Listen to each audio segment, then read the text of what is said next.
So let's see what's going on for Gemini. Looks like the month opens with Hierophant in reverse. And Hierophant is a card that represents the status quo or traditionalism, doing things in a conventional way that is tried and true. So he represents traditional mores, often associated with religion. So he's also a spiritual card. But a lot of what Hierophant represents is standard ways of doing things, or doing things conventionally or in a traditional way. And what this tells me, the fact that he's in reverse, tells me that you may be doing things in a non-traditional way or an unconventional way, that you may be bucking tradition or bucking conventionality. So, he's also pointing right now to the star. So because he is a spiritual card, it tells me that you may be looking like to the stars or heavens for your spirituality, or that you may be going off on your own and acknowledging your own contributions to things, your own self-worth, your individual needs rather than the group needs. So the star is a card of self-acceptance and of hope. You can see in this card that she's naked, which is all about self-acceptance. She's got one foot in the water and one foot on the ground, which is a balance of the emotional world, the watery world, and the water element, and then being grounded, which is the physical world, which is, just being connected to the earth, feeling grounded, feeling stable, feeling solid. So it's a nice balance between your emotional world and the physical world. And star is full of hope, full of radiance, full of, dreams and hopes and visions, and feeling like you get to embody those. So the fact that Hierophant is pointing to star tells me that, and he's in reverse, says that your focus for December, Gemini, may be more on your own self and your own self-acceptance of your own ways, rather than feeling the need to conform to traditions and mores and other outside conventionality. I also see at the beginning of the month that there is something that used to be a battle, or some battle that has happened that the sun is setting on. It looks like something's wrapping up, or something has completed. There has been some sort of open conflict. And Five of Swords is about collecting the lessons, or collecting the rewards, the spoils of the battle. That maybe if you're trying to collect information or collect lessons from the battle that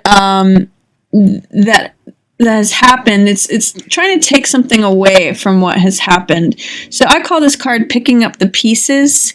So if there was something that perhaps Hierophant was involved in, like doing something in an unconventional way, going against tradition, going against the normal standards or mores, and doing something in a way that created conflict, see if you can walk away with something. See if you can walk away with spoils from the battle, because that's available to you when Five of Swords happens. It also speaks to open conflict.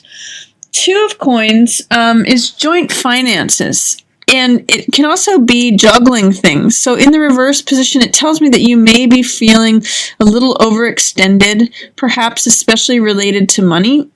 Oftentimes with Two of Coins, it feels like you're juggling money between one thing and another thing, like there's just enough to cover the bases.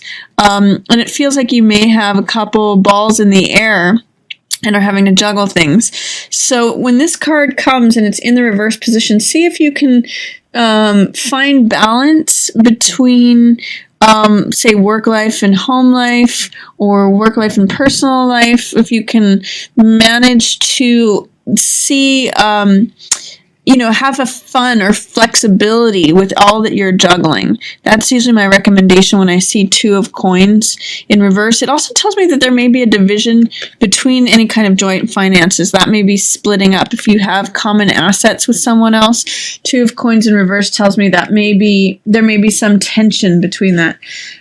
6 of Cups is usually about childhood experiences and innocence and kindness. In the reverse position, sometimes it can show up as cynicism or not having very much innocence, like feeling cynical about something. So be careful that you don't, if there is something that is separating in terms of joint finances or joint assets, be careful not to be cynical about it. See if you can adopt a childlike, playful attitude towards it. That's the high side of this 6 of Cups card. It's innocence. It's, giving to one another in an innocent, pure way with no expectation of gain. It's like how children give to one another. So be careful that in whatever you share with someone else, be careful that you maintain the original innocence that you had when you started, when you gained that asset with them, and see if you can give to the other person with the same sort of innocence and childlike kindness that was there originally. It seems like there may be some sort of battle that's brewing regarding that. So see if you can stay away from cynicism towards the beginning of the month, Gemini, and see if you can maintain a spirit of kindness, innocence, and just sweetness and friendship. I'd already talked a little bit about star and how that reflects hope and how that reflects self-acceptance. I'm seeing in both of these cards star and moon. And I'm also seeing Hierophant is pointing to those. So there may be a way in which towards the end of the month, you end up in a position where you're having to make a difficult decision. This card is sometimes called Dilemma. And in the 2 of Swords, she's basically holding up 2 swords in front of her, and because she can't make a decision between one sword or the other, she's effectively blindfolded and checked out. It's a card where it creates stagnancy or stasis because the figure cannot decide between one thing or another. So it's sort of like you have the stars and the moon, available to you to look at. You've got this information, but you're having a hard time making a decision between something or another. It looks like you have some hope in the situation. You're hopeful and you're really showing up truthfully and honestly, but you're kind of stuck between making a decision of like, do I do something that is against tradition, or am I okay with breaking, expectations or codes of conduct that people are expecting of me? I feel like this is who I want to be, but I don't know whether I can go this way or that way, how it's going to be looked at. So that's what's going on here. In the middle of the month, you have 4 of Cups and 8 of Coins. 4 of Cups is in the reverse position. So what this card is warning me about for you, Gemini, is be careful that you don't become so introspective or just concerned about what's going on with yourself that you miss out on things that the universe is trying to hand to you. One of the lessons of 4 of Cups is to not be so focused on your current environment that you miss this thing that is going to fill your heart. The cups represent heart energy and emotion. So the universe is trying to hand you something that you're really going to love. But if you're completely focused on what currently exists, you may miss out on the thing that is being handed to you by the universe. So what this card always tells me is look up. Don't be so self-contained and self-reflecting that you miss everything that's outside of your experience, because the downside of this card is that you may just keep getting more of the same when really life wants to give you more. But if you're always preoccupied with what exists, you may miss out on what else can be handed to you. The other thing that's happening at the middle of the month is 8 of Coins. Eight of Coins is a card of focusing on your work and sort of putting your nose to the grindstone and just really working on something that you love. So this is diligence in your work. This is constant effort over time with your work and producing results. This is an artisan card. So this may mean that you just have a big focus on your work. And that's going to be one of the things that you are embroiled in. And it usually means work that you love and enjoy and you produce results from it. Also towards the middle of the month, there's going to be something that's coming to a close. So death is a card where it represents the ending of a cycle. You can see in the card that the figure it's death actually who's cutting this rose. And one of the meanings that I get from this card is that there's a time for everything. Sometimes things, it's by one cycle ending that a new one can begin. It's by when the rose blooms, it can't last forever. The petals start to fall off. So this is a card of change and transformation. And it's a signal that something is coming to the end of its cycle. And that's in the middle of the month for you, Gemini. Again, this Two of Swords card is a card of dilemma, or it's a card of not being able to make a choice between two things. So you may feel like you're stuck at the end of the month. When you're faced with two options, you may not have an idea of which to choose between. And the solution to this card is standing up and just choosing one, just taking action and just going in one direction. Because it seems like there might be some anxiety or some mental gymnastics that you're doing regarding this thing. This card, Nine of Swords, is a card of worry. It's a card of overanalyzing things. It's actually too many thoughts, because in this card there's 2 or 3 swords that are actually involved with the hands that are bound, and it's a card of not making mountains out of molehills. So if you have some legitimate problems or worries or concerns, if you're having this dilemma between making this decision, try not to overanalyze it and create all these more thoughts, all these more swords. Try to alleviate your anxiety or worry. Try to not let your mind run away with itself. Just take action. Choose one sword and put the other down. And it's okay if you make a wrong decision. Just make a decision to get yourself out of this checked out feeling. That's towards the end of the month. And then also, I see that you've got 5 and 6 of coins in reverse. This tells me that you might be worried about your finances at the end of the month.